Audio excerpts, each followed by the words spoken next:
Hello everyone, ICT virtual classes में मैं योगेश केमनी आपका स्वागत करता हूं। तो जैसा कि आप सभी जानते हैं, क्लास 8th में हम पढ़ रहे थे साउंड यानी कि ध्वनि, और ध्वनि में हमने ये बातें जान ली थी कि ध्वनि प्रदूषण क्या होता है। ध्वनि प्रदूषण क्या होता है, हमने देखा था कि जैसे वायु प्रदूषण यानी कि एयर पोल्यूशन होता है, हमारे आसपास सराउंडिंग में ऐसी कुछ गैसेज है जिसकी हमें तो बिल्कुल भी जरूरत नहीं है, या मैं कह सकता हूं हमें आवश्यकता उनकी नहीं है। तो होगा क्या, उन गैसेस को अगर हमें उसकी नीड ही नहीं है, उन गैसेस की जरूरत ही नहीं है और हमारे सराउंडिंग में वो गैसेस प्रेजेंट है, तो होगा क्या, वो पोल्यूशन क्रिएट करेगी। हमें नीड नहीं है, यानी कि वो कहीं ना कहीं हमारे लिए हानिकारक है ना। तो ऐसी गैसेस से, या फिर मैं कह सकता हूँ ऐसी गैस जब सराउंडिंग में या वातावरण में फैल जाती है, स्प्रेड हो जाती है, तो हम कहेंगे यहाँ पर एयर पोल्यूशन हुआ है। यानी कि जब अनचाही गैस वातावरण में फैल जाती हैं, तो हम यहाँ पर कहते हैं कि यहाँ पर हमारा वायु प्रदूषण हुआ है। उसी प्रकार से जब ऐसी ध्वनि हमारे आसपास हो, जिस ध्वनि से हम ये कहेंगे कि उस ध्वनि से हमें कहीं ना कहीं हानिकारक, मतलब वो हमारे लिए हार्मफुल है, कहीं ना कहीं हमारी हेल्थ रिलेटेड इश्यूज वहां से हो रहे हैं, या आप कह सकते हो कि कहीं ना कहीं वो हमारी बॉडी को प्रॉब्लम दे रही है। आइदर वो सर दर्द कर रही हो, या कानों में कहीं दर्द कर रही हो, या डीफनेस प्रोवाइड कर रही हो, हियरिंग इंपेयरमेंट प्रोवाइड कर रही हो, यानी कि कुछ क्षण के लिए हमें सुनने में असमर्थ कर दे, तो ऐसी ध्वनि को हम ध्वनि प्रदूषण की कैटेगरी में रखते हैं। यानी कि हम इसको रखेंगे साउंड पोल्यूशन की या नॉइज पोल्यूशन की कैटेगरी में। अब साउंड पोल्यूशन या नॉइज पोल्यूशन से क्या क्या दिक्कतें होंगी, क्या क्या हार्म हो सकती हैं, उन पर हम चर्चा करते हैं। So what are the harms of noise pollution, यानी कि ध्वनि प्रदूषण से क्या क्या, या ध्वनि प्रदूषण से हमें क्या क्या नुकसान है, हम ये समझ सकते हैं। तो सबसे पहले अगर मैं यहाँ पर बात करूं, so do you know that presence of excess noise in the surrounding में कॉज हेल्थ रिलेटेड प्रॉब्लम्स। अगर हमारे वातावरण में अत्यधिक, या मैं कहूं ज्यादा मात्रा में ऐसी ध्वनि आ जाए, तो हमारे हेल्थ रिलेटेड यानी कि स्वास्थ्य संबंधित हमें दिक्कतें सहनी पड़ सकती हैं, देखनी पड़ सकती हैं। जिसमें आप देखेंगे लैक ऑफ स्लीप, जिसमें लैक ऑफ स्लीप आप देखें, hyper tension, high blood pressure, है ना। तो लैक ऑफ स्लीप यानी कि आपको नींद नहीं आएगी, नींद में आपकी कमी आएगी, कहीं ना कहीं आपकी नींद यहाँ पे कॉम्प्रोमाइज होगी, आप प्रॉपर सो नहीं पाएंगे। अगर आप प्रॉपर नहीं सोते तो ब्रेन फंक्शनैलिटी ढंग से नहीं करता, यानी कि हमारा दिमाग ढंग से काम नहीं करता। तो नींद इज इंपॉर्टेंट। और यहाँ पर क्या होगा, अगर बहुत ज्यादा एक्सेसिव साउंड आ रहा है तो हमें लैक ऑफ स्लीप, सो वैसे भी नहीं पाओगे ना, होता है ना कई बार बहुत तेज गाने बज रहे हो या कुछ हो रहा हो तो हमें सोने में प्रॉब्लम होती है, राइट। तो lack of sleep, hypertension, बहुत ज्यादा तेजी से क्या होता है, आवाज बजती तो हमारा दिल धक धक भी बहुत करता है, क्योंकि वाइब्रेशन फील करता है, एंड ब्लड प्रेशर हाई हो जाता है, जिसके कारण हमें उच्च रक्तचाप की या उच्च रक्त दबाव की प्रॉब्लम्स फेस करनी पड़ सकती है। नेक्स्ट है एंजाइटी, यानी कि हम थोड़ा सा क्या हो जाएंगे, एंजाइटी में हम लोग थोड़ा सा परेशान हो जाएंगे, हम थोड़े से उतावले हो सकते हैं, एंजाइटी हो सकती है। डिसऑर्डर में कॉज बाय नॉइज पोल्यूशन, और क्या हो सकता है, बहुत सारे स्वास्थ्य संबंधित डिसऑर्डर हमें हो सकते हैं इस ध्वनि प्रदूषण से। ठीक है। A person who is exposed to a loud sound, यदि कोई एक व्यक्ति है जो बहुत बड़ी ध्वनि के चपेटे में है, एक्सपोजर में है, साउंड उसके आसपास बजने में लगा हुआ है कंटिन्यूअसली, तो हम यहाँ पे कहेंगे टेम्पररी और even permanent impairment of hearing. तो ये हमें कहीं ना कहीं किसी क्षण पे इम्पेयर कर सकता है, सुनने में असमर्थ कर सकता है, या फिर बोलने में सुनने में असमर्थ कर देगा। कुछ क्षण के लिए आंशिक रूप से कर सकता है, या टेम्पररी कर सकता है, या परमानेंट यानी कि टोटली कर देगा, हम कभी सुन ही नहीं पाएंगे। तो ये बहुत ही ज्यादा आपके लिए, मतलब कह सकते हो कि काफी हानिकारक है, बहुत ही ज्यादा ये क्या है, एक हार्मफुल फैक्टर है जिससे लोग परेशान है। ठीक है, चलिए नोट करते हैं फटाफट से।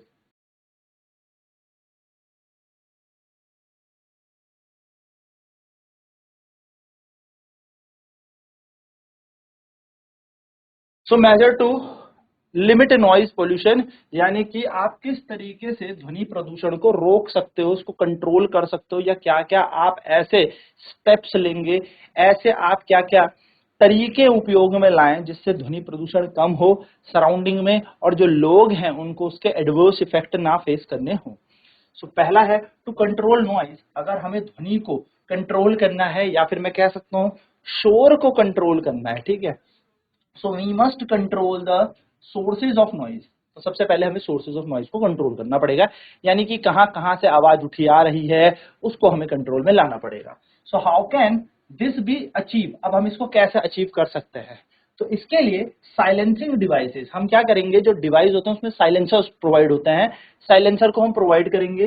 जैसे कि आपकी बाइक स्कूटर में साइलेंसर होता है ना, वो तो हम अपनी गाड़ी में उसको इंस्टॉल कर देंगे, ठीक है, या एयरक्राफ्ट में हम उसको इंस्टॉल कर देंगे, ट्रांसपोर्ट व्हीकल्स में उसको इंस्टॉल कर देंगे, मशीनरीज पे उसको इंस्टॉल कर देंगे, घर के अप्लायंस उसमें भी थोड़े बहुत साइलेंसर लगे होने चाहिए।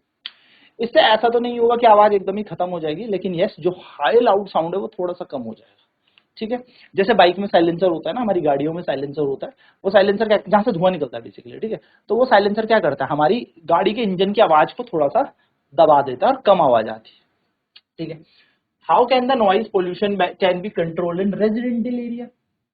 अब रेजिडेंशियल एरिया में कैसे करें?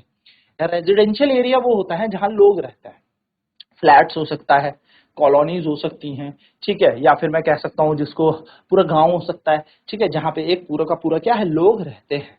तो रेजिडेंशियल एरिया यानी कि जहां पर लोग रहते हैं, ठीक है। फ्लैट्स हो सकते हैं, गांव हो सकता है, या फिर हम कह सकते हैं हमारी पूरी कॉलोनीज हो सकती हैं, इसको हम रेजिडेंशियल एरिया कहेंगे। अब अगर मान लो कि मैं बड़ी बड़ी फैक्ट्री का सेटअप कर देता हूँ, ये मेरा घर है, यहाँ हमारा फ्लैट है, मान लो हम इस फ्लैट में रहते हैं, मैं नहीं, यहाँ 100-200 लोग, 100-200 फैमिलीज यहाँ पर रहती है, बहुत बड़ा ये अपार्टमेंट का फ्लैट है, और यहीं पे कहीं पे मैं कहीं पे इंडस्ट्री बना दूं, या आसपास में ही कहीं पर क्या बना दूं, एक फैक्ट्री सेटअप कर दूं। अब फैक्ट्री में होगा क्या, बड़ी बड़ी मशीन होंगी, फैक्ट्री में होगा क्या, बहुत बड़ी बड़ी मशीन होंगी, है ना, वो आवाज करेंगी, कॉन्टिन्यूसली काम वहां होगा, क्योंकि फैक्ट्री का जो काम होता है वो डे शिफ्ट नाइट शिफ्ट दोनों टाइम होता है, यानी कि 24 घंटे वो मशीनें चलती ही रहती हैं। उससे होगा क्या, जब वो मशीन कॉन्टिन्यूसली चलती रहेंगी तो साउंड वहां से आता रहेगा, ध्वनि वहां से आती रहेगी, ध्वनि वहां से आती रहेगी, तो क्या प्रॉब्लम फेस आई उठोगी, जो भी लोग वहां रह रहे होंगे उनको कहीं ना कहीं साउंड की दिक्कत आएगी, नॉइज की दिक्कत आएगी। तो होगा क्या, जितने भी लोग आसपास सराउंडिंग में रह रहे हैं, ध्वनि के कारण वो परेशान होंगे, नॉइज पोल्यूशन क्रिएट हो जाएगा। यानी कि सबसे पहला, इन फैक्ट्रीज को यहाँ लगाओ ही मत, यानी कि फैक्ट्रीज को कभी भी रेजिडेंशियल एरिया के पास सेटअप ही मत होने दो, या कह सकते हैं फैक्ट्रीज के लिए एक डिफरेंट सेटअप हो कि वहां फैक्ट्री होंगी, फिर वहां सिर्फ फैक्ट्रीज ही होंगी उस प्रॉपर एरिया में, है ना। तो आपने भी देखा होगा कि इसी तरीके से एक इंडस्ट्रियल एरिया हम अलग से सेपरेटली बना देते हैं, जहां पर हम सिर्फ फैक्ट्री ही सेटअप करते हैं, वहां आसपास ना के बराबर, या कह सकता हूँ बहुत ही कम घर होंगे, या अगर घर होंगे भी, या कॉलोनीज होंगी, या फ्लैट्स होंगे, अपार्टमेंट्स होंगे, तो वो थोड़ा डिस्टेंस में होंगे, एकदम उनके पास नहीं होते। क्यों? क्योंकि वहां के लोग थोड़ा सा परेशान होते हैं, अवॉइड ही करते हैं इन चीजों को, या इनके पास रहने। तो all noisy operation must be conducted away from the residential area. तो जितने भी नॉइजी ऑपरेशन होते हैं, यानी कि जितनी भी ध्वनि संबंधित ऑपरेशन हो रहे हैं, ध्वनि संबंधित चीजें हो रही हैं, वो रेजिडेंशियल एरिया के दूर कहीं कंडक्ट होनी चाहिए, ठीक है। यानी कि कहीं दूर जाके वो क्या होनी चाहिए, ध्वनिया हमारे काम, मतलब ऑब्वियसली अब हमारा रेजिडेंशियल एरिया कहीं और होगा तो हमें ये ध्वनि संबंधित प्रॉब्लम होंगी नहीं, ठीक है। So noise producing industry should be set up away from such areas. तो वही मैं कह रहा हूँ, रेजिडेंशियल एरिया जहां पर लोग रह रहे हैं, तो अगर हम कोई ऐसी इंडस्ट्रीज बना रहे हैं, कोई फैक्ट्रीज बना रहे हैं, तो इन फैक्ट्री को हमेशा क्या करेंगे, हम दूर कहीं सेटअप करेंगे, जिससे कि क्या होगा, ये फैक्ट्रीज हमारे दूर सेटअप से फायदा ये हो जाएगा कि जो भी लोग आसपास में रह रहे हैं वो प्रॉब्लम फेस आउट नहीं करेंगे, नोट करेंगे से फटाफट।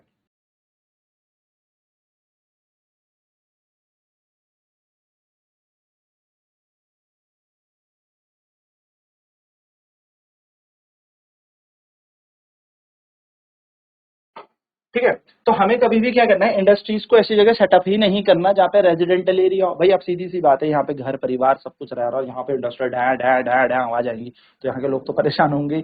अब इसमें से कोई बुजुर्ग भी हो सकता है ना, कोई हमारे बीच कोई ओल्ड एज पर्सन भी हो सकता है, चाहे वो हमारी दादी हो, दादाजी हो, या कुछ भी हो सकता है ना, हमारे हमारे दोस्त हो, या फिर हमारे पड़ोस में नेबर में कोई भी दादा दादी जी हो। तो उनको क्या होगा, एक इंडस्ट्रियल एरिया में कंटिन्यूस, क्योंकि बच्चों को तो चलो मैं मान सकता हूँ कि इतना फर्क नहीं पड़ेगा क्योंकि वो छोटा है, हालांकि पढ़ेगा, धीरे धीरे इसका फर्क पड़ता है, क्योंकि ये तो रोज की चीज है ना। अब इंडस्ट्री लग गई तो ऐसा तो है नहीं कि इंडस्ट्री 1-2 महीने में चली जाएगी, इंडस्ट्री लगभग 10 साल 15 साल 20 साल की उसमें आ जाती हैं। तो इंडस्ट्रीज तो कंटिन्यूसली अब हमने रहना भी है, तो ये तो रोज का ही हमारा हो जाएगा, तो कहीं ना कहीं हमें इफेक्ट तो डाले गए। लेकिन जो हमारे बड़े बुजुर्ग हैं, जो बड़े बड़े लोग हैं, उनको ये प्रॉब्लम क्रिएट करेगा एज अ रिजल्ट, उनको हाइपरटेंशन या जैसे भी हमने हेल्थ रिलेटेड संबंध या स्वास्थ्य संबंधित प्रॉब्लम हमने बताई है, वो सारी चीजें फेस आउट करनी पड़ सकती है।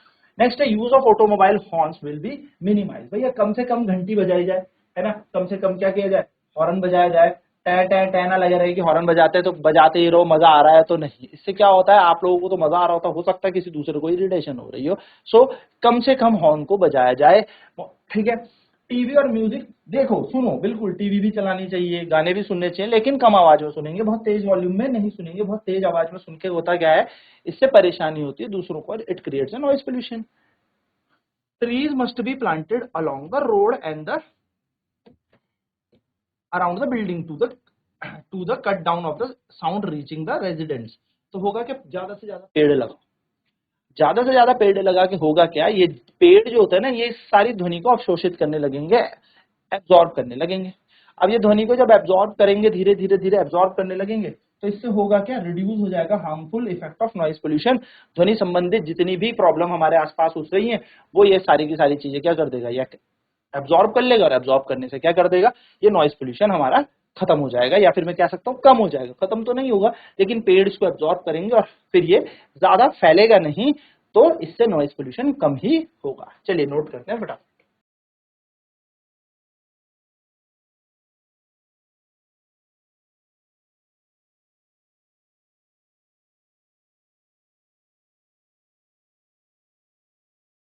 ना हियरिंग इंपेयरमेंट की अगर मैं बात करूं, तो हियरिंग इंपेयरमेंट का मतलब होता है सुनने में असमर्थता। देखो, टोटल हियरिंग इंपेयरमेंट यानी कि पूर्ण रूप से अगर आप सुनने में असमर्थ, आप मतलब कोई XYZ कोई भी सुनने में असमर्थ है, जो कि बहुत ही रेयर है। ऐसा होता ही नहीं है कि कोई भी व्यक्ति 100% सुनने में असमर्थ हो। अगर होता है, इनकेस 1 या 2% चांसेस है कि कोई हो, तो आप याद रखिएगा वो बर्थ से ही होगा, यानी कि फ्रॉम बॉर्न होगा, पैदा होते ही, यानी कि ड्यू टू सब इंटरनल प्रॉब्लम। ठीक है, हाँ, पार्शियल डिसेबिलिटी जरूर होती है, पार्शियल यानी कि आंशिक रूप से सुनने में असमर्थता आ सकती है। अब ये किस कारण आती है, हो सकता है कोई डिजीज हो गई हो, कोई बीमारी हो गई हो, है ना, या कोई इंजरी हो गई हो, चोट लग गई हो, बहुत तेजी से कान में मतलब कुछ लग गया या दिमाग में लग गया, तो बेसिकली हमारी सेंसरी मोटर जो भी नर्व्स होती हैं उनमें कोई प्रॉब्लम आ जाए, या फिर हमारी एज के कारण बूढ़े बुजुर्ग जो है वो धीरे धीरे सुनने की असमर्थता या सुनने की क्षमता को खोते हैं। Children with the impaired hearing need special care. तो जो बच्चे हैं, जो हमारे छोटे छोटे बच्चे होते हैं, है ना, उनको अगर मतलब छोटे बच्चे बोल लो या बच्चे बोल लो, उनको इम्पेयरमेंट होती है, तो उनको स्पेशल केयर चाहिए होती है। उनको थोड़ा सा अच्छे से हम लोग प्यार से उनके साथ रहेंगे, स्पेशल केयर करेंगे, उनको साइन लैंग्वेज सिखाएंगे। साइन लैंग्वेज जैसे ब्रेल होती है ना, जो विजुअली इम्पेयर्ड होते हैं, जो देखने में असमर्थ होते हैं, उनके लिए ब्रेल होती है, वो टच करके पहचानते हैं। तो जो बेसिकली क्या होता है, अगर हियरिंग इम्पेयरमेंट आप समझें, जो सुनने में असमर्थ है, उनके लिए साइन लैंग्वेज होती है, लाइक कुछ भी है ना, उनकी अपनी लैंग्वेज होती है, तो साइन लैंग्वेज हो गई। ऐसे बच्चों के लिए वो कम्युनिकेट करेंगे इफेक्टिवली, क्योंकि स्पीच भी आप याद रखिएगा, अगर कोई बच्चा सुनने में असमर्थ है तो उसकी स्पीच भी क्लियर नहीं होगी, that is the main thing, क्योंकि स्पीच भी डेवलप होती है हियरिंग से, यानी कि सुनने से ही हमारी स्पीच डेवलप होती है। ठीक है, सो ये याद रखना। Result of hearing, a child with hearing loss may have defective speech also. तो जो बच्चा सुनने में असमर्थ होगा, या मैं कह सकता हूं उसको कहीं ना कहीं हियरिंग प्रॉब्लम होगी, तो उसको स्पीच प्रॉब्लम भी या स्पीच डिफेक्ट भी होगा। तो अब तो टेक्नोलॉजीज भी आ गई हैं, technological devices for the hearing impaired have made it possible for such person to improve their quality of life. तो होगा क्या, टेक्नोलॉजिकल डिवाइस आगे हमारे आसपास इतने सारे डिवाइसेस आ चुके हैं कि जो बच्चे या जो भी बड़े बुजुर्ग सुनने में असमर्थ है या कम सुन पाते हैं, आंशिक रूप से प्रॉपर नहीं सुन पा रहे, थोड़ा थोड़ा सुनाई दे रहा, कुछ नहीं सुनाई दे रहा, तो उनके लिए अब हमारे पास टेक्नोलॉजिकल डिवाइसेस आ गए। एक छोटा सा होता है, वो एयरपॉड सा, उसे कान में लगा लेते हैं, एंड देन वो एम्पलीफाई कर देता है, हम कुछ भी बोलते हैं उस आवाज को बढ़ा देता है। ठीक है, society can do much to improve the living environment for the hearing impaired and help them to live the normal life. तो सोसाइटी को क्या करना है, उनकी मदद करनी है, उनको हेल्प करनी है, जिससे उनके लिए एक ऐसा मतलब उनको क्या मिल जाए, हियरिंग इम्पेयर्ड पर्सन को एक अच्छा इन्वायरमेंट मिले। बच्चों को सबसे पहले उनका मजाक नहीं उड़ाना, ठीक है, हमें आसपास उनके साथ नॉर्मली रहना, जैसे हम है वैसे वो हैं। ठीक है, तो नॉर्मल रहेंगे, सब कुछ अच्छे से रहेगा, तो उनको कभी ऐसा फील ही नहीं होगा कि उनको सुनने में या कोई डिफेक्ट है, और वो भी अपनी जिंदगी आराम से जी सकते हैं जैसे हम जीते हैं। ठीक है, तो ये छोटी सी बात आपको याद रखनी है। चलिए नोट कर लेते हैं फटाफट।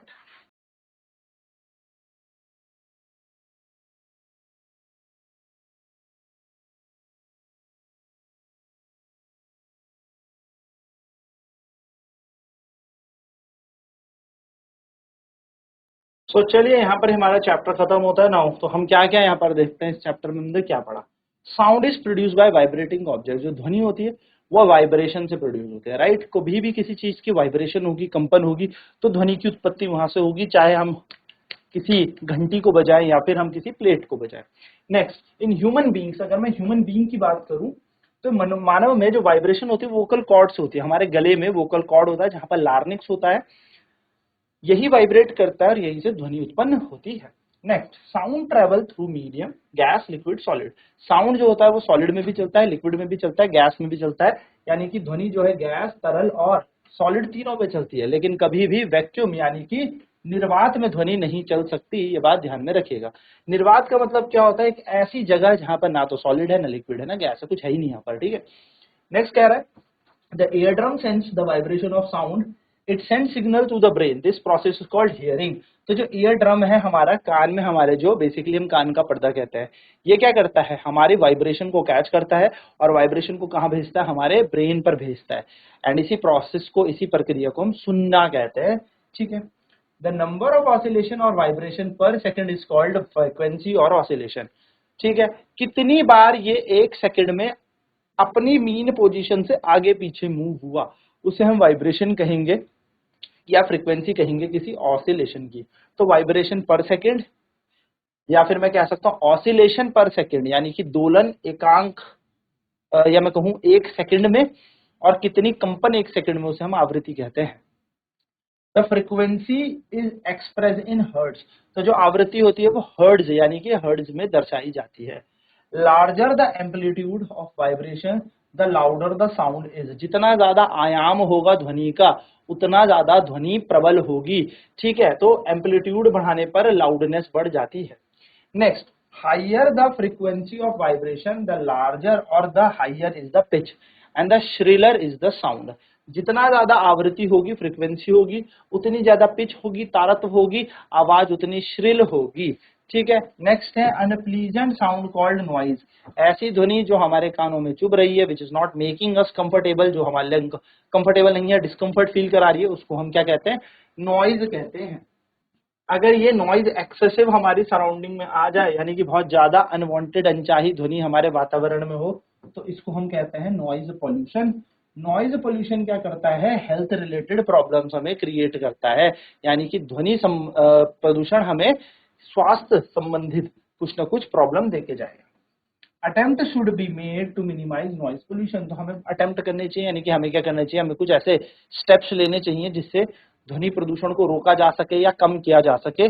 जिसके लिए मैंने आपको क्या बताया था, जिसके लिए मैंने आपको बताया था सबसे पहले, ज्यादा से ज्यादा पेड़ लगाएं। पेड़ लगाने से होगा क्या, पेड़ एब्जॉर्ब कर लेंगे, जितना भी साउंड एक्सेसिव साउंड आता है उसको एब्जॉर्ब कर लेंगे। दूसरा क्या होता है, अपने वातावरण में, या मैं कहूँ अपने आसपास, अगर आप किसी रेजिडेंशियल एरिया में रह रहे हैं, कॉलोनी में रह रहे हैं, गांव में रह रहे हैं जहां हमारे सारे घर आसपास हैं, या फिर मैं कह सकता हूँ आप किसी फ्लैट में रह रहे हो, तो अपने घरों से दूर हम क्या लगाएं, रेजिडेंशियल एरिया से दूर कहीं फैक्ट्री सेटअप होने दें। रेजिडेंशियल एरिया के पास फैक्ट्री सेटअप ना हो, क्योंकि अगर फैक्ट्री सेटअप घर के पास होगा तो दिन भर मशीनरी काम करेंगे and that creates noise pollution, ठीक है। और प्लांटेशन, जैसे मैंने बताया कि जितना ज्यादा रोड के पास हम पेड़ पौधे लगाएंगे, प्लांटेशन लगाएंगे, उतना ज्यादा नॉइज पोल्यूशन कंट्रोल होगा।